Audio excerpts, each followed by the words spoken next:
Hello guys, welcome back to our channel with a great energy.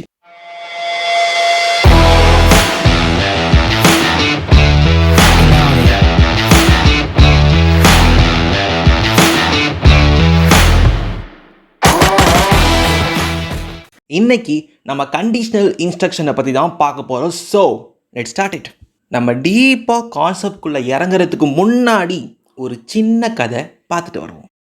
So welcome to Iron Man coming home. Oh no, என்னடா வளர்றா இவன் நினைக்கிறீங்கன்னு தெரியுது. But என்ன பண்ணுறது, மார்வல் தான் நம்ம தலைவனை திரும்ப கொண்டு வர மாட்டுறாங்க. பட் நம்ம கொண்டு வரலாம்ல, அதனால தான் ஒரு ஃபேன் பேஸ்டு கதை மாதிரி நானே உருவாக்கின கதை. ஜஸ்ட் உங்களுக்கு ஒரு சிம்பிளாக ஒரு எக்ஸாம்பிளில் புரியணுங்கிறதுக்காக தான் பார்ப்போம் வாங்க. Starting of the story. திரும்ப வந்து பல சாகசங்கள் பண்ண கலைப்பில் நம்ம தலைவன் ஹாயாக ரெஸ்ட் எடுத்துகிட்டு இருக்காரு. இன்னொரு பக்கம் பெப்பர் பாட்ஸ் சண்டே ஓதுமாக மத்தியானம் என்ன சமைக்கிறதுன்னு தெரியாமல் தீவிரமாக சமையல் குறிப்பு பார்த்துட்டு இருக்காங்க. பட் எதுவும் செட் ஆகலை. சரி அப்பையும் போல எதையாச்சும் கிண்டி வைப்போன்னு போகிறாங்க. பட் போகிறதுக்கு முன்னாடி கன்ஃபர்மேஷன் பண்ணுற மாதிரி இன்ஃபர்மேஷன் சொல்கிறதுக்காக நம்ம தலைவனை கூப்பிடுறாங்க. டோனி, மத்தியானம் சாம்பார் வேணுமா ரசம் வேணுமா? இல்லை, எனக்கு ஒரு பாட்டில் விஷம் தான் வேணும். என்ன? அது வாங்கிட்டு வந்தீங்கன்னா பாதி உன் வாயில் ஊற்றிட்டு மிச்சம் மீதி என் வாயில் ஊற்றிக்குவேன். டோனி, நீ என்ன பேசுறேன்னு தெரிஞ்சுதான் பேசுறியா? தற்கொலை பண்ணிக்கிறேன்னு சொல்ற? தற்கொலை பண்ணிக்கிறதுக்கு நீ என்ன மெடல் வேணா? அயர்ன் மேன், இந்த மக்களோட உயிரை காப்பாத்துறவன் நீ. நீ இப்படி பண்ணலாமா, அதுவும் குடும்பத்தோட? எனக்கு வேற வழி தெரியல பேப்பர். எப்பையும் போல இப்பயும் உன்னோட அந்த ரசத்தை சாப்பிட சொல்றியா? அதுக்கு நான் தாராளமா இந்த விஷத்தையே சாப்பிடுவேன். கொஞ்சம் டேஸ்டாவாச்சும் இருக்கும். டோனி, உன் வீங்கு பேச்ச நிறுத்துறியா? இதே மாதிரி பேசிட்டு இருந்தீங்கன்னா நேற்று வச்ச பழைய சோறு போட்டுட்டு நான் பாட்டுக்கு ஆஃபீஸ் போய்கிட்டே இருப்பேன். ஹே பேப்பர், என்ன நீ? நான் வீட்டில் ரிலாக்ஸாக இருக்கிற ஒரே ஒரு நாள் சண்டே, அப்பயும் நீ என்கிட்ட போடுறியா சண்டை? இது உனக்கே நியாயமா இருக்கா?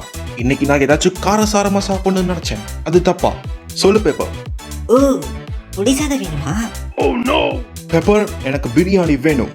சரி ஓகே, நீ என்கிட்ட ரொம்ப கெஞ்சி கேட்கறனால சொல்றேன். மார்க்கெட்டோட கடைசி தெருவில் இருக்கிற கடைசி கட்டிங்ல இருக்கிற கடைசி முட்டு சந்தில இம்ரான் பாய் கறி வெட்டிட்டு இருப்பாரு.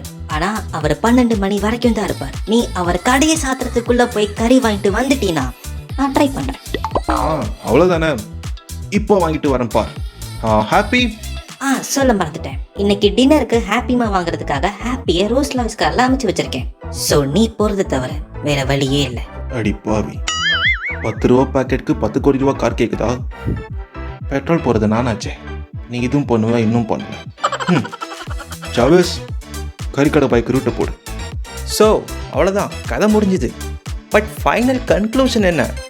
நம்ம தலைவர் பிரியாணி சாப்பிட்டாரா இல்லையா அது நமக்கு தெரியலையே. அஃப்கோர்ஸ் அப்போ என்ன பண்ணியிருப்பாரு? டைம்க்கு ஏற்ற மாதிரி டிசிஷன் எடுத்திருப்பாரு. ஒரு வேளை 12 மணிக்குள்ளே நம்ம இம்ரான் பாய் கடைக்கு போயிட்டாருன்னா அவர் வீட்டில் பிரியாணி கன்ஃபார்ம். இல்லைன்னா சும்மா தண்டனைக்காக தான் ரசமே விஷம் விஷமே ரசம்னு குடிச்சிருப்பாரு. பிகாஸ் அல்டிமேட்லி என்ன ஒரு விஷயமா இருந்தாலுமே அதை டிசைட் பண்ணுறது நம்ம டைமை வச்சு தான். நம்ம டே டு டே லைஃப்பில் ஒரு டிசிஷன் எடுக்கிறோன்னா அதை டைம் பேஸ் பண்ணி தான் இருப்போம். ஒரு வேளை நம்மளால் அச்சீவ் பண்ண முடியலைன்னா கூட டைம்க்கு ஏற்ற மாதிரி அந்த டிசிஷனை மாற்றி வச்சுட்டு அதுக்கப்புறம் அதை எப்படி அச்சீவ் பண்ணணும்னு பார்ப்போம். ஸோ இதே தானே நம்ம தலைவரும் பண்ணியிருப்பாரு.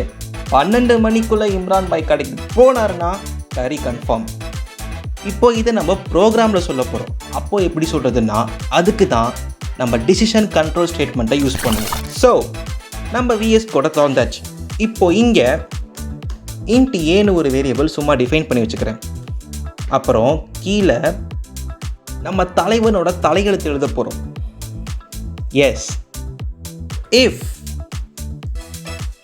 a is equal to 12 இருந்தால் கீழே printf winner winner chicken dinner. ஒருவேளை இல்லைன்னா ப்ரோக்ராம் எக்ஸிக்யூட் ஆகாது. பட் இங்கே ஏ நம்ம சும்மா டிஃபைன் பண்ணியிருக்கோம். ஸோ printf கொடுத்து நம்ம ஏவோட வேல்யூவை யூசர் இன்புட் வாங்குற மாதிரி எழுதிடலாம். printf enter the value. கீழே scanf %d, %a. ஸோ இப்போ நம்ம ப்ரோக்ராமை எக்ஸிக்யூட் பண்ணி பார்க்கலாம். Yes, enter the value. இப்போ நம்ம 12 என்டர் பண்ணால் வின்னர் வின்னர் சிக்கன் டின்னர். நம்ம தலை கறி வாங்கிட்டாருன்னு அர்த்தம். இப்போ நம்ம திரும்ப இந்த கோடை ரன் பண்ணுவோம். இப்போ வேறு வேல்யூ கொடுப்போம், லைக் 13. பார்த்தீங்களா, ப்ரோக்ராம் அதோட ஸ்டாப் ஆயிடுச்சு. ஸோ கதை கதம். அப்போ என்ன ஆச்சுன்னு நமக்கு தெரியும், பட் ப்ரோக்ராமுக்கு தெரியலையே, அதனால அதோட முடிச்சிருச்சு. இப்போ ஒருவேளை நம்ம அதையும் நம்ம ஆட் பண்ணணும்னு நினச்சா எல்ஸ் ஸ்டேட்மெண்ட் எழுதணும். எல்ஸ் printf போச்சே, பிரியாணி போச்சே. எஸ், இப்போ நம்ம சேவ் பண்ணிட்டு திரும்பவும் ப்ரோக்ராமை ரன் பண்ணோன்னா என்டர் த வேல்யூ. இப்போ நான் 13 கொடுக்குறேன். 13 ரன் ஆகுமா? போச்சே, பிரியாணி போச்சே. ஸோ டைமுக்கு நம்ம தலைவன் கடைக்கு போகலன்னா அவர் கதி இதான். இதை நம்ம எல்ஸ் ஸ்டேட்மெண்ட்டை டிஃபைன் பண்ணுவோம். ஸோ ஒரு ப்ரோக்ராமில் இஃப் ஸ்டேட்மெண்ட் மட்டும் இருந்தாலே போதும். எல்ஸ் ஸ்டேட்மெண்ட் ஆப்ஷனல் தான். நமக்கு தேவைன்னா இன்க்ளூட் பண்ணலாம், தேவையில்லைன்னா அதை இன்க்ளூட் பண்ணுங்கிற அவசியமே இல்லை. ஓ மை காட், இங்கே அனாவசியமாக ஒரு 13 போட்டேன், சாரி, இங்கே போய் ரிமூவ் பண்ணிடுறேன். S, okay. நவ் இன்னொரு பெரிய சந்தேகம், இங்கே ஈக்குவல் டுனா என்ன? If A is equal to 12 போட்டால் பத்தாதான்னு கேட்டிங்கன்னா பத்தாது. சி ப்ரோக்ராமில் நம்ம ஒரு வேல்யூவை கம்பேர் பண்ணுறதுக்கு ரிலேஷனல் ஆப்ரேட்டர் யூஸ் பண்ணுவோம். ஏற்கனவே பார்த்துருக்கோம், ஈக்குவல் டுனா அசைன்மெண்ட் ஆப்ரேட்டர். ஆனால் ஒரு வேல்யூவை கம்பேர் பண்ணுறதுக்கு டபுள் ஈக்குவல் டு யூஸ் பண்ணுறோம், அதுக்கு பேர் relational operator. A is equal to 12. அப்போது நம்ம கொடுத்த ஏவோட வேல்யூ 12 இல்லையான்னு கம்பேர் பண்ணும். ஒருவேளை 12 இருந்துச்சுன்னா இஃப் ஸ்டேட்மெண்ட்குள்ளே இருக்கிற printf எக்ஸிக்யூட் ஆகும். இல்லைன்னா போச்சு, பிரியாணி போச்சு. இதுக்கு மட்டும் தான் பேர் ரிலேஷனல் ஆப்ரேட்டரான்னு கேட்டிங்கன்னா அது கிடையாது. இன்னும் கொஞ்சம் ரிலேஷனல் ஆப்ரேட்டர்ஸ் இருக்குது, லைக் கிரேட்டர் தென். ஏ 12 விட கிரேட்டராக இருந்துச்சுன்னா இது கரெக்டு, இல்லைனா இல்லைன்னு சொல்லலாம். இல்லைனா லெஸர் தென், 12 மணிக்கு முன்னாடி போயிட்டார்னா எஸ், இல்லைனா நோ. இல்லைனா greater than or equal to. அப்போது 12 மணி இல்லை 12 மணிக்கு மேலே போனார்னா கண்டிப்பாக பிரியாணி சாப்பிடுவார். இல்லைன்னா இன்னொன்று கூட இருக்குது, lesser than or equal to. 12 மணி இல்லை 12 மணிக்குள்ளே போயிட்டாருன்னா கண்டிப்பாக பிரியாணி சாப்பிடுவார். ஸோ இந்த ஆப்ரேட்டர்ஸ்க்கு பேர் தான் ரிலேஷனல் ஆப்ரேட்டர்ஸ். இதே மாதிரி அசைன்மெண்ட் ஆப்ரேட்டர்லேயும் கொஞ்சம் டைப்ஸ் இருக்குது. ஈக்குவல் டு மட்டும் தான் அசைன்மெண்ட் ஆப்ரேட்டர் கிடையாது. இப்போது உதாரணத்துக்கு சிம்பிளாக சொல்லணும்னா ப்ளஸ் ஈக்குவல் டு. இதோட வேலை என்னன்னு பார்த்தீங்கன்னா, Tony is equal to Tony plus ஸ்டார்க்னு நான் டிஃபைன் பண்ணேன்னா ஃபைனல் அவுட்புட் என்னவா இருக்கும்? Tony Stark. Tony is equal to Tony ஸ்டார்க்னு சொல்லுவோம், கரெக்டாக? அதே தான் இந்த ஆப்ரேட்டர் யூஸ் பண்ணி நம்ம சொல்லுவோம். Tony is equal to Tony plus ஸ்டார்க்னு சொல்கிறத விட டோனி ப்ளஸ் ஈக்குவல் டு ஸ்டார்க்னு சொன்னாலும் ரெண்டும் ஒன்று தான். இன்னும் சொல்ல போனோன்னா இந்த அசைன்மெண்ட் ஆப்ரேட்டர் யூஸ் பண்ணுறதுனால நமக்கு டெஃபினிஷன் கொஞ்சம் குறையுது, நம்ம ஈஸியாக டிஃபைன் பண்ணிட்டு போய்கிட்டே இருக்கலாம். ஃபைனல் அவுட்புட் அப்படியே தான் வரும், டோனி ஸ்டார்க். இதே மாதிரி நம்ம சப்ராக்ட் பண்ணலாம், மல்டிப்ளிகேஷன் பண்ணலாம், டிவிஷன் பண்ணலாம், ஏன் ரிமைண்டர் கூட எடுக்கலாம், பட் டோனி ஸ்டார்க்கில் இல்லை, நம்பரை வச்சு. Okay, coming back to a program. Iron Man fans எல்லாருக்குமே தெரியும், ட்விஸ்ட்டு வைக்கிறதுல நம்ம தலைவனை மிஞ்சின ஆள் யாருமே இல்லை. அவ்வளோ பெரிய எருமை மாட்டு மாதிரி இருக்கிற தானோஸுக்கே ட்விஸ்ட்டு வச்சாருன்னா பேப்பர் பார்ட்ஸ்க்கு வைக்க மாட்டாரா? ஓ, இப்போ 12 மணி ஆயிடுச்சுன்னு வச்சுக்கோங்க.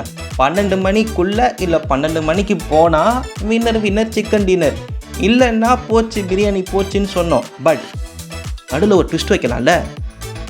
நம்ம தலைவன் அப்படியே அசால்ட்டாக ஒரு ரெஸ்டாரண்ட்டுக்கு போய் நல்லா பிரியாணி சாப்பிட்டு அப்படியே வீட்டுக்கு ஒரு பார்சல் வாங்கிட்டு போயிட்டா, இதுவும் நடக்கலாம். அப்போது இதை எப்படி நம்ம ப்ரோக்ராமில் இன்க்ளூட் பண்ணுறதுன்னு பார்த்தீங்கன்னா, அதுக்கு தான் எல்ஸ் இஃப் ஸ்டேட்மெண்ட்டை யூஸ் பண்ணுவோம். Else if. இந்த எல்ஸ் இஃப் ஸ்டேட்மெண்ட்டில் நம்ம கண்டிஷன் எழுத வேண்டியது ரொம்ப ரொம்ப அவசியம். பே இஸ் ஈக்குவல் டு 13, அதாவது 1 மணி ரயில்வே டைமிங் கன்சிடர் பண்ணிக்குவோம். அப்போது printf பிரியாணி பார்சல். நம்ம தலைவன் 12 மணிக்குள்ளே வந்துட்டா அந்த இம்ரான் பாய்கிட்டே கறி வாங்கிடலாம். ஒருவேளை 1 மணி நேரம் லேட்டாக வந்தார்னா அவர் ரெஸ்டாரண்ட்டில் போகிறதுக்கும் வாய்ப்பு இருக்குது. Else if. இல்லை அதுவும் இல்லை, நம்ம தலைவர் ரொம்ப லேட்டாக வந்தாருப்பா, அப்போ எதுவுமே கிடைக்கலன்னா தான் printf போச்சு, அதாவது எல் ஸ்டேட்மெண்ட் எக்ஸிக்யூட் ஆகும். ஸோ இங்கேயும் ஸ்டெப் பை ஸ்டெப்பாக தான் எக்ஸிக்யூட் ஆகும். ஃபஸ்ட்டு இஃப் ஸ்டேட்மெண்ட், அது கண்டிஷன் ட்ரூவாக இல்லைன்னா தான் எல்ஸ் இஃப். ஒருவேளை எல்ஸ் இஃப் கண்டிஷனும் ட்ரூவாக இல்லைன்னா தான் எல்ஸ். அண்ட் இங்கே நம்ம எத்தனை எல்ஸ் இஃப் வேணால் போடலாம். அவர் ரெஸ்டாரண்ட் தான் போகணுன்னு அவசியம் இல்லையே, பக்கத்தில் ஃப்ரெண்டு வீட்டுக்கு கூட போகலாம். ஏன் கேப்டன் அமெரிக்கா வீட்டுக்கு போய் அவர் லஞ்சை பிடிங்கி சாப்பிட்டு கூட வரலாம், யாருக்கு தெரியும்? ஏன்னா அவருக்கு தான் வயசாச்சே, சிக்கன்லாம் சாப்பிடக்கூடாது. ஸோ நம்ம எடுக்கிற டிசிஷன் என்னவா வேணா இருக்கலாம். அந்த எல்லா டெசிஷனையுமே நம்ம இங்கே இன்க்ளூட் பண்ண முடியும் எல்ஸ் இஃப் ஸ்டேட்மெண்ட்டை வச்சு. அண்ட் நம்ம எல்ஸ் இஃப் ஸ்டேட்மெண்ட் யூஸ் பண்ணோன்னா கடைசியாக எல் ஸ்டேட்மெண்ட் யூஸ் பண்ணணுங்கிறது அவசியம் இல்லை. எல் ஸ்டேட்மெண்ட் யூஸ் பண்ணாமையே நம்ம ப்ரோக்ராமை முடிக்க முடியும். உங்களுக்கு எல் ஸ்டேட்மெண்ட் நான் எழுதணும், என் ப்ரோக்ராம் பார்க்க சும்மா அழகாக இருக்கணும்னு நினச்சிங்கன்னா எழுதலாம்.